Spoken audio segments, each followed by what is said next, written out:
पौराणिक काल में महान ऋषि कंडू हुआ करते थे, जिनका आश्रम गोमती नदी के तट पर था।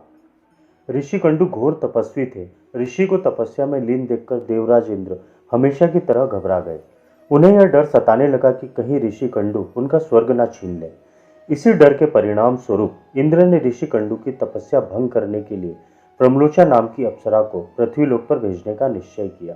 एक संध्या नृत्य के बाद इंद्र ने प्रमलोचा को अपने पास बुलाया, फिर उसे अपनी सारी योजना बताई। बिना कोई सवाल किए प्रमलोचा इंद्र की योजना के मुताबिक पृथ्वीलोक के लिए प्रस्थान कर गई।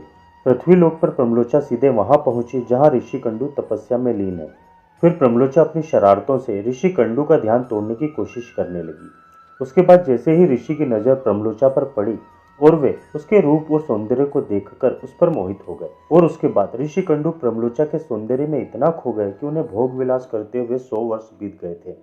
तब प्रमलोचा ऋषि से कहती है, हे ऋषि, अब मैं स्वर्गलोक वापस जाना चाहती हूँ, इसलिए अब आप मुझे आज्ञा दीजिए।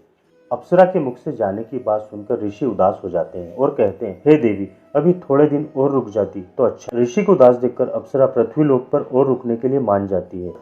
फिर उसी प्रकार ऋषि कंडू को भोग विलास करते हुए 100 वर्ष और हो जाते हैं। फिर एक दिन प्रमलोचा ऋषि से कहती है, हे मुनि, मुझे पृथ्वीलोक पर आए बहुत समय हो गया, अब मुझे स्वर्गलोक जाने की आज्ञा दें। ऋषि कंडू प्रमलोचा की बात सुनकर फिर उदास हो जाते हैं और कहते हैं, हे देवी, अभी कुछ समय और रुक जाओ, फिर चले जाना।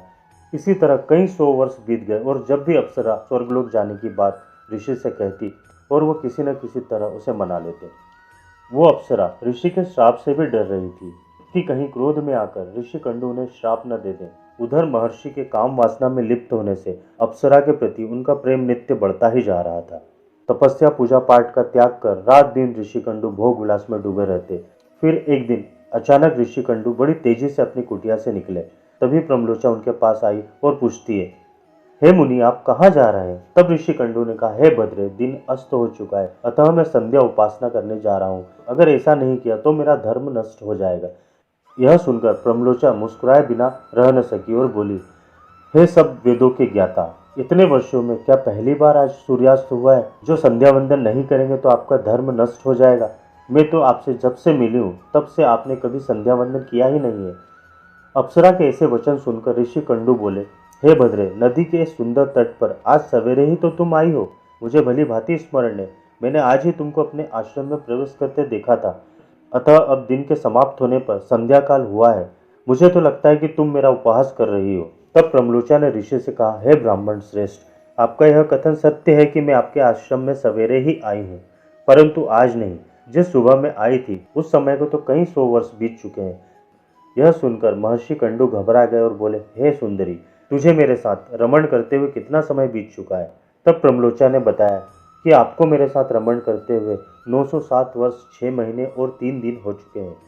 यह सुनकर ऋषि कंडू हैरान हो गए और बोले, हे प्रिय, क्या तुम सत्य कह रही हो या फिर मेरे साथ कोई मजाक कर रही हो?